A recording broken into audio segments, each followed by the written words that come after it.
I think back when Tarja was dismissed, I was only a teenager, and we're very, we kind of think we know everything, right? And I thought, if she's going to be a diva, she needs to be the one that apologizes. And you don't realize that actually a lot of the things said in the heat of the moment, it's just human. And if we're going to work together in a band, we have to accept that sometimes we will say things we don't mean. Are we going to publish that to the entirety of the music scene? Like, looking back at the open letter now in my I feel very differently about it. Because I'm messy gay, I also like that they did expose it on the internet. But realistically, if that was me and my friends, of course you would burn bridges so drastically. To my point, I think that probably the ball is more so in the court of Thomas and Empu and Yuka, who I think is still involved with the band, to kind of reach out to Tarja and apologize to her also.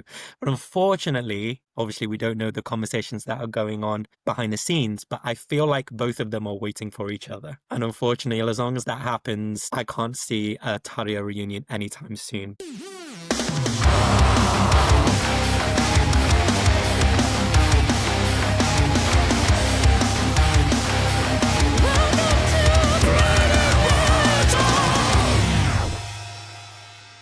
Hello everyone, welcome to another episode of the Bleeding Metal podcast. I'm your host Kiki, my pronouns are she, her, and today I'm bringing you a very special episode. There are 4 people on this call all across the world. How about we go around and each of us introduce ourselves quickly, even though everyone out there should know your faces and voices. Pia, why don't you start? My name is Pia, my pronouns are she, her, and you might recognize my voice. I was host of this podcast for several years. I'm very sorry for those who are watching. I'm already in my pajamas with wet hair and everything, so I decided to switch my camera off, but it's cool to be here again. Thank you for the opportunity to discuss our wonderful topic again with 2 other wonderful guests that you also already know. Hi, everyone. My name is Suzana. My pronouns are also she, her. I was also part of the Bleeding Metal team for a year and a half. It was a great experience. I'm really happy to come back a little bit as a guest this time. And I'm really happy that we kept the promise that we made last year to our followers and listeners that we were going to have another Nightwish episode with Simon again. So it was great that we got our Nightwish specialist back. I'm really happy to be back here with all of you. Hello everyone, my name's Simon and I've never been a part of the Bleeding Metal team, but I'm just an annual guest every December and very honoured to be a part of the podcast. My pronouns are he, him, and I think I said this to you on my first visit to the podcast. First of all, a fan of the podcast, listening to you for many years, watching a lot of interviews on YouTube also, and now to be a part of it as well is very special. So thank you for having me as a guest. Thank you so much for coming back. This has become a yearly thing. This is the 3rd time that Simon is a guest on our podcast. I just listened to those episodes and it was your idea, actually. You were like, yeah, let's make it a winter thing. I can come over every winter and talk about Nightwish, the band that has been our favorite band, a favorite band for each of us throughout the years, and what they're doing now, what their future may or may not in store for us all. Let's just start with that question. When was it your favorite band and why did that stop? Or is it still, maybe? Big question. For me, Nightwish have probably always been my favorite band. I discovered them via my next door neighbor when I was only a teenager. And I think that the music you discover when you're a teenager always sits very close to your heart, that nostalgic feel, and the way that Thomas writes, very nostalgic as well. So it has that added element. I would say that Nightwish have always been my favorite band. I kind of dropped off a little bit during the Annette years, and that's nothing to do with Annette. I want to be clear on that. It's just that I was going to university. I was discovering a whole broad spectrum of music. Even outside of metal, I became a lot more interested in pop music, a little bit of hip hop, and really opening my eyes to all the different genres. But even then, as much as I say I wasn't as close to the band. I would still get the albums the day that they came out. I was still very well aware of all of these special tracks that were added to CD singles and stuff like that. But then afterwards, I really fell in love with the band again during Endless Form's Most Beautiful. Again, not just because of Floor, but just because I think I was really reconnecting with the music of my youth around that time. And Endless Forms for me really feels like a really great catch-all for Nightwish. It's just as bombastic as Imaginarium, but it's a little bit more operatic now with Floor on vocals, and then followed through with their, I guess, maybe a little bit more divide later albums, Human Nature and recently Yes the Wind, which if you're very, very eagle-eyed, you can see on my shelf somewhere around here. It's the big vinyl and its own little section, All right. which I absolutely love as well. So yes, to answer your question, Kiki, my favorite band and still my favorite band, but I think that might not be the case, Pia and Suzana, for you. I know it's not the case for Pia, but I wanted to answer the same question because I think my story with Nightwish is kind of similar to yours, Simon. And I think I also started listening to Nightwish during the Nemo era because for me, I was listening to rock, but not really metal. And I think Nightwish was one of the first bands that kind of broke that barrier. The little bit of heavy metal got into my world. I think they were playing on the radio when there was such a thing as the radio, and on MTV. So I think even a person who was not listening to metal, was not really paying attention to that scene back then, got to listen to Nightwish. So I think it was my first contact with Nightwish. And for me, it opened the door to heavier music in general, but to Finland, everything Finland. So I spent so many years listening to a whole bunch of power metal, a whole bunch of bands from Finland. It was one after the other. And interestingly enough, Nightwish was not my favorite band at the time. It was like the door that I crossed that door and then I kind of left Nightwish behind and I didn't pay too much attention. And it happened the same thing that when I was in college, I wasn't listening to a lot of Nightwish, so I kind of missed the Annette era, which is, of course, no problem with Annette at all. But I was thinking, like, you were talking, I was like, yeah, it's the same happened to me, but I think you're younger than me, Simon. So I was like, my math is wrong. What's going on? I don't think Simon and I were in college at the same time, so I don't know, but that's how I remember. But when I graduated, I think I also had this time in my life where I was reconnecting with the stuff that I was listening before, and I wanted to go back to heavier stuff. And that's when I rediscovered Nightwish. I went back to the Annette era and listened to the whole thing. I was addicted to Imaginarium for many, many months. And I'm a huge fan of Floor. I think one of the things that kind of put Nightwish back in my life was when Floor joined. I was really excited. I was like, yeah, she's awesome. And I'm a huge fan of her work in Nightwish. I think Yes the Wind is one of my favorites of hers. And it's funny because I never thought of Nightwish as my favorite band. But lately I've been noticing that whenever I want to listen to something that I know I'm going to like, or I'm doing the dishes and I just want to sing along to something, it's always Nightwish. It's always like, I don't know, I don't want to choose Nightwish. Something that I know that if a playlist comes up and I know I will enjoy every track, it's Nightwish. So Nightwish is definitely my comfort music. So I guess I have to admit, it puts Nightwish on my favorite for sure. Oh, that's so wholesome. Wow. First of all, maybe Simon is a vampire because he still looks the same as in our very, very first interview session. So if we keep this in annual tradition, we might find out that he doesn't get older. So maybe that we have to continue. We have to break his secret. We have to know. I'll reveal my secret in a future episode. Nightwish was my favorite band in the early 2000s and also my door opener as well for heavy metal music. When I was a kid, I listened a lot to musicals and then I listened a lot to Queen and I had operatic singing lessons. So that was the perfect match. The power metal with this pathetic stuff that also kind of fits the musical genre and combined with the operatic vocals that I also really enjoyed to use for practice. And they also made up the door for me for many other Finnish power metal, but also melodic death metal bands. Of course, Children of Bodom, which became my favorite band later and for many, many years. And I also followed what Nightwish did for a very long time. And I also remember that I was really, really sad when they kicked Tarja out. That was one of the moments that I think I will never forget, because I was a teenager back then. So the impact of that event was, or hit it harder than it might hit today, when the singer of your favorite band that you kind of identify with leaves or is kicked out suddenly, because it was not good what they did back then. But to be honest, I wasn't happy with the Annette era, also because I think that Annette is able to do more. She's a very skilled singer, and they only used a very, very limited part of what she's able to do. And I think that is very sad. Also, I didn't like that music with another singing style. And when Flor joined the band, I was happy at first.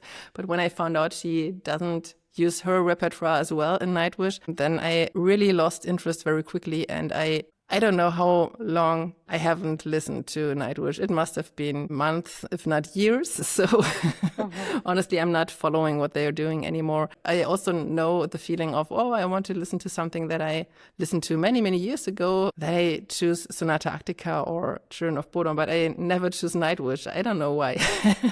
I'm completely out of that universe.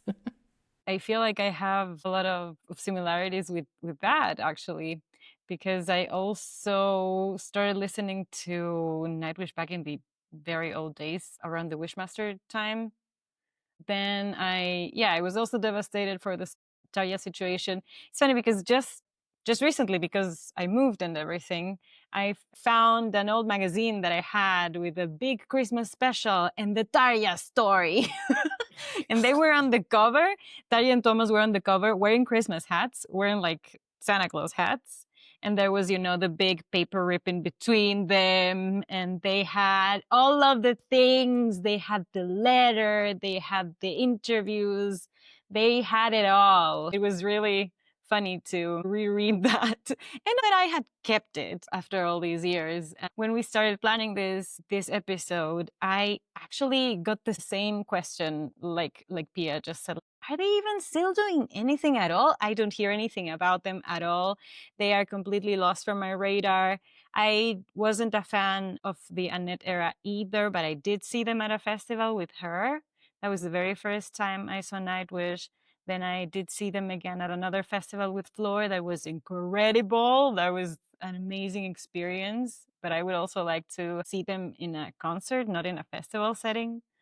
But then Endless Forms More Beautiful was also a big fave of mine. I really loved that one, but that was kind of it. Afterwards, it went down and down so much that the last album, I got the press release and I gave it a listen actually before it was released and was like, this is so boring. I actually said that out loud. So yeah, I hadn't checked up on them at all. And because I started looking, I realized that what they post on social media are new merch drops and otherwise Audi store dates. So they're promoting Audi and Flora is doing her solo stuff. And also fun fact, they released Nightwish Gin. That is available here in Finland. It is pretty expensive, but I still want to get it. So next year in the next annual Nightwish catch up, I might tell you how it tastes. Yes. Kind of funny though, especially the merch stuff, to see that they're not doing anything at all, but they still would be happy with our money. Yes, Sure. they still need the money. They did. They need the money, I guess, especially if they're not doing anything. I did the same thing, Kiki. I was like, let me check. Because nothing new from them has come to me organically. It's been a while since I've seen any posts on Instagram. So I did the same thing. And I was scrolling back. I was like, when was the last time they posted about Nightwish? Not Audi or just merch. And it's a year ago. It's over a year ago. So Yeah. I even wanted to ask you, the three of you really, because I think the main question we asked ourselves last episode was like, is this a hiatus or is this farewell, right? And at the time, I think we had mixed emotions about this, but I was pretty sure that it was a farewell because I wasn't feeling very confident about it. And I think Simon said he was kind of still hopeful, and he had some arguments in favor of believing Thomas it was just a break. But a year in, and what we were just saying, that they are not posting anything new, nothing Nightwish is happening apart from the gym. Do you still feel it's a hiatus, or do you feel like we are saying goodbye? I think I have elements to support my idea that unfortunately it is goodbye. But what about the three of you? Simon, what do you think? It's a really good question, and impressed by the research team for checking the social medias as well. Because you're right, Kiki, every time they come onto my feed, it is to sell a new variant of the Once vinyl or something like that. Right. So I feel like Nightwish are in a really interesting position at the moment, because before joining this call, I was kind of reflecting on what have Nightwish done in the last year. And as much as they are on hiatus, the Nightwish adjacent projects are bountiful. I mean, in the last year alone, we've had the Auri tour, we've had Kai doing his own drum shows, also came to London. We have Tarja coming back to London. We have Annette coming back to do her own shows previously, I think, in South America, and coming back with an orchestra soon. So there's a lot going on kind of peripherally in the Nightwish world. But what does that mean for Nightwish? The only kind of insight I can give you that you might not already have online is that I did go to one of the Auri shows. They played in Manchester in the UK. Beautiful show. And Thomas really looked happy. And I don't know if that's to tell me that maybe I should give up hope on Nightwish. He's clearly found a new passion elsewhere, or maybe that reinvigorating his love for live music in a more intimate setting might reinvigorate his love for what he does with Nightwish. I do feel, and I can't remember if I said this in the last episode, that maybe there is a little bit of fatigue from the band. They started kind of doing these huge arena tours, I think probably around the tail end of the Once era, and every single tour ever since has had to be bigger and better and huge, and almost the band themselves are getting further away from the crowd and getting further away from that intimacy that you get in a live show where you can see the whites of your audience's eyes. And I really wonder if these more intimate Auri shows has done something for Thomas to make fall back in love with performing live. But can Nightwish ever do an intimate tour? I'm not really sure. I mean, they could, but financially, would that make sense? Would they want to? I would love to see them in an intimate setting. I kind of,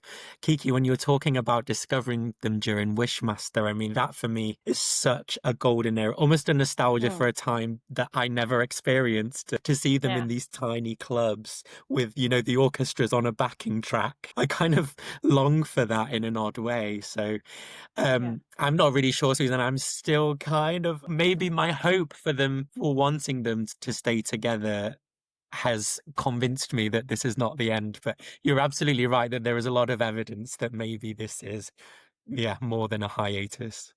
Maybe they will redo the Sushi Petrol thing. The what? When they released the first album with Annette Olsson, they played a show in Hamburg, but they took a nickname Sushi Petrol. So nobody knew that it will be Nightwish. I think they said it was a cover band or something. Some people predicted it might be them, and then they played that show, I think, to kind of figure out how the crowd reacts. But that was their way to play a small show. Yeah, I would love to have seen that. If they want to do that again, maybe they will choose a different name and go on stage in a small club. I think Pia, they used to do that for a few albums, right? I don't know if you remember, Suzana. I think they did what I remember Rubber Band of Wolves, I think they had for another, like the first show of any big tour, they would have this fake name and do a really intimate kind of practice. But yeah, you're right, Pia. So clearly they see the value of these intimate shows, but on a large scale, I would hope so. I would love to see them in a tiny, sticky venue. But you would need to find out the name. Yeah. But it doesn't even have to be a weird name or an incognito type of show. When Simon, we were describing like the bigger and bigger shows, I was just thinking about the state of the metal production nowadays. I was just thinking about Parkway Drive, and they have this incredible production that nowadays rivals any pop star, any rap star from the mainstream, with like the platforms, the catwalks that go up in the air, the drums that still turn turn around, all the fire, the pyrotechnics. They even had a ballet team. They had dancers.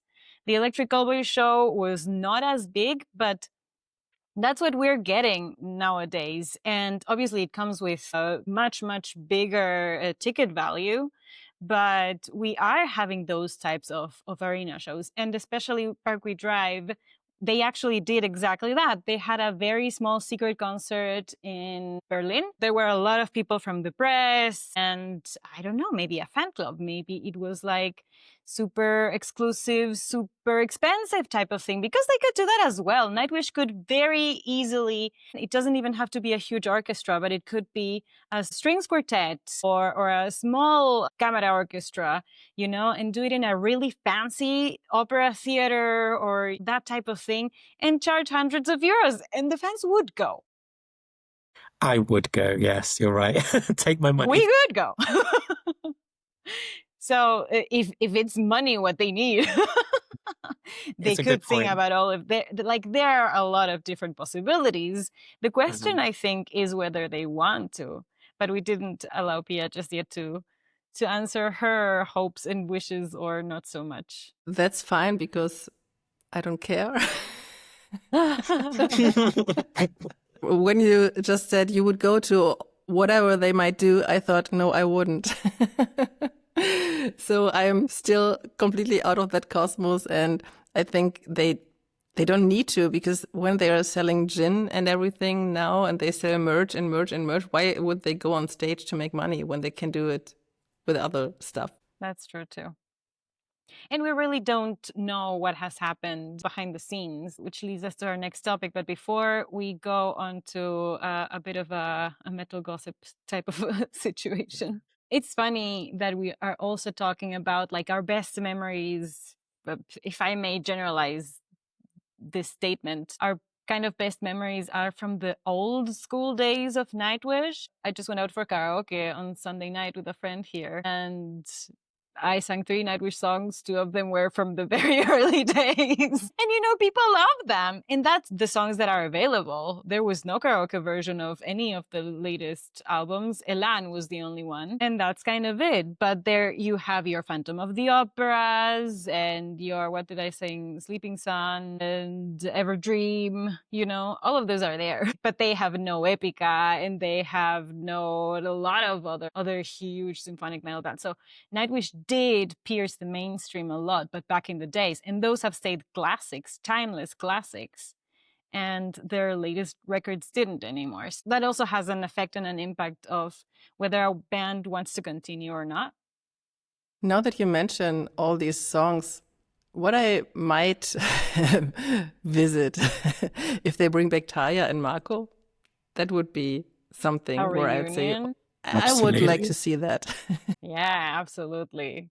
I think that would be the thing the fans want the most. So the ticket prices for that one, they could raise to the heavens. I think we also talked about the possibility past year, and we said back then we don't think that will happen. Thoughts about that change? Did they change during the year, Suzana and Simon? I didn't change my mind about past members returning. I don't think that would be possible. But I would be interested in seeing like a big reunion show next year for the anniversary.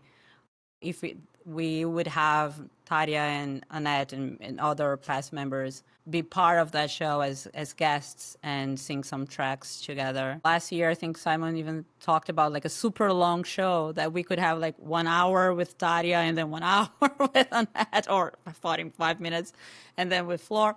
So I don't think we are going to see, especially the past singers, I don't think they're coming back ever or doing anything together in Nightwish, maybe in some other projects. But a reunion show, I would be interested. And I would be, regardless of if it's a big show in Finland to say farewell, or a tiny acoustic, or with an orchestra, or a string quartet, I would be interested in any format, and I would be very interested in a reunion with past members coming back. Bring back Sami Venska. Yes. The very first bass player of Nightwish. Yeah, I kind of agree, Susanna. I think last year I said I could definitely see at some point in the future a show with maybe Floor and Tarja, and that I think, I really can't ever see that happening. I'd like to be wrong. I just can't see it. I think that the pain still exists too much with Annette. But one thing I have reflected on in the last few months is Tarja's split, and it was specifically around an Instagram live she did with Marco, and someone asked the inevitable question, would you ever go back to Nightwish? And she kind of said, we would have to have a lot of conversations first. And it kind of made me think, well, what was different about Marco? Why is she happy to perform with Marco but not the other guys? And I think it's Marco's ownership of his involvement in Tarja's dismissal. I think back when Tarja was dismissed, I was only a teenager, and we're very, we kind of think we know everything, right? And I thought, if she's going to be a diva, she needs to be the one that apologizes. And you don't realize that actually a lot of the things said in the heat of the moment, it's just human. And if we're going to work together in a band, we have to accept that sometimes we will say things we don't mean. Are we going to publish that to the entirety of the music scene? Like, looking back at the open letter now in my 30s, I feel very differently about it. Because I'm messy gay, I also like that they did expose it on the internet. But realistically, if that was me and my friends, of course you would burn bridges so drastically. To my point, I think that probably the ball is more so in the court of Thomas and Empu and Yuka, who I think is still involved with the band, to kind of reach out to Tarja and apologize to her also. But unfortunately, obviously we don't know the conversations that are going on behind the scenes, but I feel like both of them are waiting for each other. And unfortunately, as long as that happens, I can't see a Tarja reunion anytime soon. But I do genuinely believe that within their lifetime, they will reunite. It will happen at some point. I don't think it will be for the 30th anniversary, but I think it will happen one day. Crazy. I think I saw the video you were mentioning as well, and was about to bring that up. It was very genuine. They get that question all the time. I don't know why they weren't prepared better, why they didn't, but they didn't. It didn't feel like they had a rehearsed answer. And I remember like Tarja looking back at Marco like, do I say it? Do you say it? Do we agree in what I'm about to say? But it was very diplomatic, and I feel like that's true. People do change, and we have to address our mistakes in order to move forward and to grow, and that is really important. But yeah, as long as people are waiting for the other to make the first step, nothing will change, and that is the sad part of all friendships and relationships sometimes. So it's really interesting, though, because they will forever get that question, especially when they are touring together. And I think, not that I would ever imply that I know him or anything, but from the interview that I had live with Marco in 2023 at Tosca, it did feel like he has realized a lot about his past and his life, and not only career-wise, but through his ADHD diagnosis, and finally being able to feel more normal and healthy, I guess. That also came with a lot of maturing emotionally. I can imagine that the conversations that Tarja and Marco had were of that nature as well. Forgiving both ways, just chill, because it's been decades. No one could still hold a grudge that long, right? They might not even have to talk it out. Maybe if someone just, texts us, I don't know, something like, what's up? The other could be like, good, and you? Yeah, water under the bridge. Yeah, forget about it. We're different people. Let's get to know each other as the different humans that we are nowadays, That happens too. Yeah, and also we are talking about them reuniting for the fans to perform for the fans. So it's not like they have to be best friends forever or that they have to hash out everything that happened between them and go to couples therapy or become roommates and love each other forever. It's just like, is this diplomatic, like you said, is this diplomatic enough that we can share a stage? Or do we share this vision? Like, I don't like this guy anymore, but we have this thing together called Nightwish, and it's important to me and it's important to him. Like a divorced couple that still care for the child. It's like, can we get together for the child? Can we do that for the fans? And if it's not tragic or horrible that it would be unthinkable for either of them, then they could just, bear it and be professional and perform in a way that it's just okay. So for us, it would be interesting if they could at least text each other and be like, okay, let's do this, and not jump on each other's throat on stage, which I think at this point, it's been so many years. All of them have great careers and personal lives, and I don't think that they need or deserve to be dragging this forever anymore. So yeah, I think it could happen, even if it's just this in a professional level. It could happen. Are we still expecting something for 2026, by the way? Because I think it was a big thing for me last year that, okay, I will be okay with Nightwish being on a break if they will give me something 2026 to close this whole thing, and I would be happy. But can we still expect something? I don't know. The lack of clues is not giving me a lot of hope. I think, well, we had the Nightwish wine, we had the Nightwish gin, maybe we get the Nightwish whiskey, I don't know. I think we'll get some merchandise, okay? The capitalist music industry will move on, but unfortunately, I don't think we will get what we maybe hoped for, Suzana, this time last year, right? It's not looking likely. You gave me a lot of hope, Simon. Come on. It's the end of all hope, I'm sorry. Oh, no. Yes, what we wanted to talk about as well was other lineup changes that are way more recent. And there has been a few this year that have also turned more dramatic than others. And what I absolutely did not have on my bingo card for 2025, even though I knew from the very beginning that this would be a very chaotic year, I did not see Alyssa Whiteglass leaving Arch Enemy. Nope. With these also very diplomatic statements for both parts, from the band and from her. And then she dropped a single from her solo career, and that is so promising. But there are a lot of rumors as well. People saying someone saw them fight at their last show or stuff like that. Does anyone have any more insight? No, I do not. And I think so far I have seen updates from her. She immediately stepped into her solo thing, and I follow her on her community on Patreon. And it was even kind of funny because it was almost at the same time that we saw the band announcement, which was very cold, I think. Very correct. Nothing too complicated, but it was super cold. So it was like this employee that, okay, bye. And then almost around the same time, we got emails from her community on Patreon saying like big announcement or something new coming up. And we were like, what? And then it was her solo thing, her first single. So I don't think those were like timed. Maybe it was a coincidence, but she was already a step outside of the band. It was I don't think for her it was anything a surprise at all. And then I keep getting now updates from her, and she's super dedicated to her solo thing and the Patreon. She seems super happy, and it's almost nothing happened. It's almost like nothing happened. It's almost like the announcement came after their last show on the tour, right?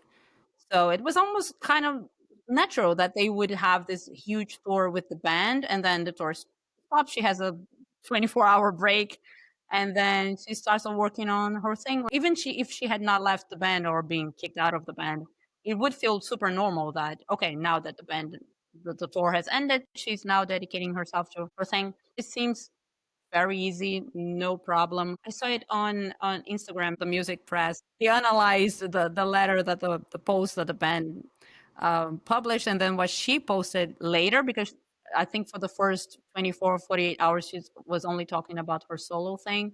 it was almost like, oh yeah, I have to announce that. Oops, I'm not in Arch Enemy anymore. It's not just a break because the tour ended. I'm actually out. And then she posted something super diplomatic, kind of cold as well. And this guy even noticed that she didn't thank the band. She was just thanking fans and blah blah blah, but she didn't thank the. So there is something, but so far I only got stuff from her, and from her point of view, everything seems okay. Also, the guitarist, the founder of the band, Arch Enemy, his dad passed away at around the same time. So I don't think he would be posting about the band or anything, and I don't think anyone would be asking him. So also there was this family situation that I think the press kind of just gave him a little time. I read about rumors or theories that she had a contract that didn't allow her to start her solo career when she is still in Arch Enemy, and that might be the reason why she had everything recorded and now she's able to release it. And so it didn't take her much time because everything was prepared and just waiting for the kickstart. I would be happy if she was leaving the band because she wanted to do her solo thing and the contract wouldn't allow her to do that. But I would like that to be told to the fans in a more clear way. And I also heard, of course, just gossip, because when a woman is involved, the first thing was always like the two of them are fighting, right? There's one woman, 100 men, and then another woman, and of course the two women are fighting, and that's the problem. And I heard gossips about that too. Like, of course, the problem is Alisa and Angela fighting for some reason. And even ideas about Angela coming back to the band, which would be great. I wouldn't complain, but I don't want them fighting. I don't care about the band. I don't care. I just want the two of them to be friends. That's very important to me. They should call me. I will arrange for them to talk. I don't want any fighting between them. Yes, absolutely. I agree. I think that the handover from Angela to Alyssa was a really wonderful moment because I think Angela's was always going to be so hard to replace, right? And actually, it was a really positive transition into the War Eternal era. And I agree with you, Susanna. I think that especially when women are concerned, everybody gets a little bit gossipy and a little bit spreading these rumors. But for me, and again, this is someone that's kind of a light touch Arch Enemy fan. I feel like Angela is very professional, and it could just be that I've misread their relationship and it's always been a professional friendship. And now that that's ended, they don't need to follow each other. And that is fine. Not everyone has to be the best of friends, but I agree. I hope there's certainly no drama, and I don't like that people assume that. It's true that they were following each other and not following each other anymore. So what you mentioned is actually true, and it may mean something or may not. But it's just my heart's desire that I don't want them to fight. If they could collaborate, it would be great. If they did something outside of Arch Enemy, it would be awesome. Like a slap on the face of everybody. But we have to keep an eye on them because I was very curious and really surprised that she left the band. Mm-hmm. I was reading just the other day rumors that they are already talking to, I don't know if I'm pronouncing her name correctly either, but with Vicky Sakaris. So apparently they are in talks with her and she's going to be the new singer at Gossip. I don't know yet. Isn't she the replacement for Alyssa in The Agonist? Oh, that would be spicy. Right? That would be fun. Like Dortmund and Bayern München, you know, the teams that are rivals because one steals the other's players all the time. It would be the same. Arch Enemy always poaches the singers from The Agonist. The Agonist doesn't exist anymore. But that would be super funny. I've been hearing a lot of the same comments, Susanna, or rather reading a lot of the same comments out on social media. People just saying, no drama, please, just no drama. And I feel like it's a reflection of our world. I've seen recently, well, I have said for a long time that the world is burning. Now I have realized the world is burning, but in the wrong places. Less forests, more systems of oppression should be burning. And I feel like we are so tired of seeing negative news, of seeing conflict, of seeing people mouthing each other, or I don't know, that we just want our safe place of the metal scene and of the bands that we love to be peaceful and fine. And it translates the fear that we have been feeling for a few years now. I want my favorite bands to be nice people. I don't want to read another fucking sexual harassment scandal. And I don't want bands, especially after I have interviewed them, to then come out supporting an outright extremist influencer. Fuck off with all of those things. Just stop it. And yes, I want the people who I admire also to be way more vocal with things that they support in terms of human rights, equality, diversity, and taking care of the fucking environment. That's what I want them to say, and they're not saying it enough. But sorry for the rant. It's valid. That's kind of the feeling we all share as a community right now. We just need to be at peace with each other. That's what I share as well. On the other hand, I also share this wish for transparency, for people explaining to us what's happening. We just want to know. We admire them both. Can we support them both? Or did something really bad happen behind the scenes that we can no longer support? And I will defend gossip, because gossip is just the way we bond, the way we communicate, and the way we exchange information about things or situations or even people who might be dangerous. You know, it's been with humanity throughout our whole evolution. That is how we exchange these things and protect each other and build community. So yeah, I am a little curious.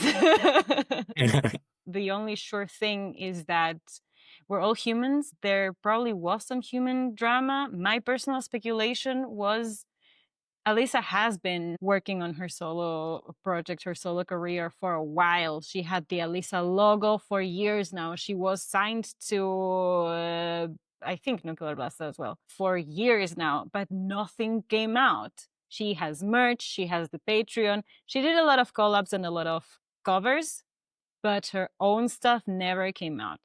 So if it was only that, might have been a contract, might have been something more personal in the ways of maybe she was just talked down and made insecure about her stuff, you know? There are always narcissists thinking, you're nothing without us or whatever. But what I also thought, and this is absolutely just a feeling, might be a figment of my imagination, I feel like maybe the age gap grew too big. They had a big difference in their ages, and maybe Alisa has more energy for more touring and doing more things, and the rest of the band is like, I don't know, let's do our autumn shows and be done with it. I think it makes sense, really, the age thing, because to tie up with what we were talking about Nightwish on our last year episode, we were talking about what the members of Nightwish were doing for their solo careers, and we talked about how the energy with Floor was a lot different between the energy with the rest of the band.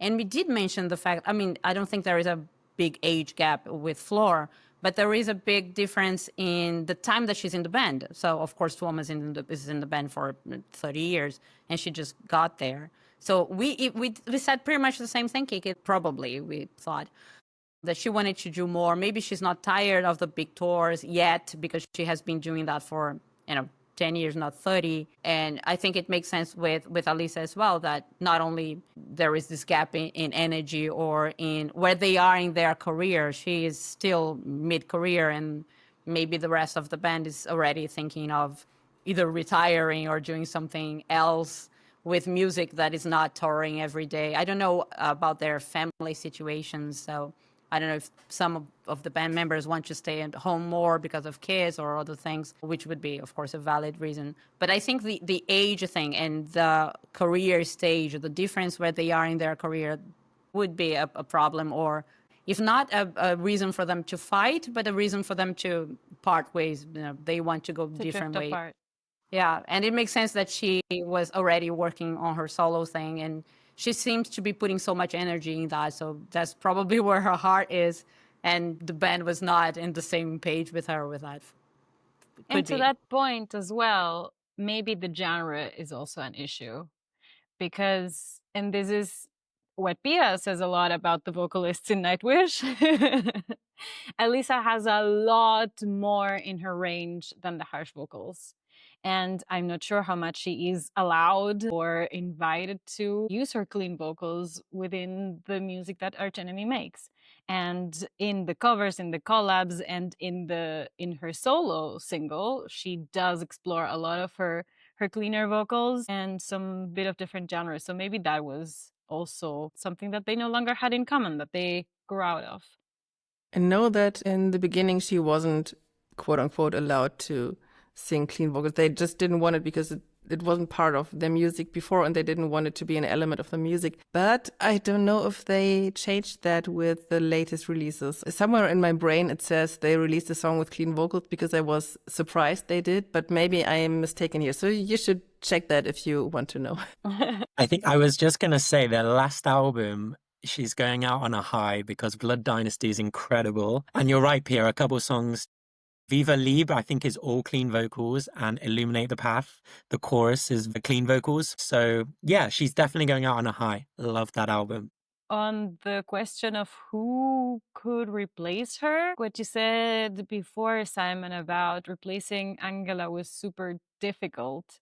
I feel like times have changed for the better. And back then, there was not the array of female singers doing harsh vocals. I mean, they don't necessarily have to look for a woman, but why would they go back to being an old male band? I have seen all the speculations about Angela coming back, about this person, this other person. Someone said Tatiana from Ginger, and I was like, what? No, that does not fit at all. I hope also that she wouldn't leave Ginger for Hegemony. But it's fun to see all of the suspicions and assumptions and to end 2025 with a bit of drama, with a bit of something to talk about, to come Yes. together and chat. Something for the Metal Christmas table. And we've been talking for an hour. This has been so awesome. Thank you all so much for being here. Any other comments, ideas, gossip, fun facts, plans for next year? Next year, I will visit the Devil May Care concerts. They go to the Downfall tour, and you, Kiki, had an interview with Lucas. So if you haven't listened to that, you should go back and take a listen to the episode and also their new album that just dropped a couple of weeks ago. And Limit, yeah. I'm hoping for more live music than I was able to see the past years. And I'm very, very positive that it will happen. So yeah, that's what I want to focus on. And yeah, we had it before that Nightwish was my favorite band. And honestly, I have a ticket for the NSOK concert on upcoming Saturday, but I wouldn't go if I wouldn't meet a friend there. Let's say it like that. Okay. So I'm favorite band singer again. This is your time to tell me names of bands that I should check out that might become my new favorite band. So I hope to find a new favorite band next year. That's a good project. I never heard the expression when single. I like that. I like that. The spot is open. Yes. It's a good project for next year, the hunt for the next favorite band. Maybe you will have people audition to you or post videos saying, maybe I'm your favorite band. Yeah, that would be super funny.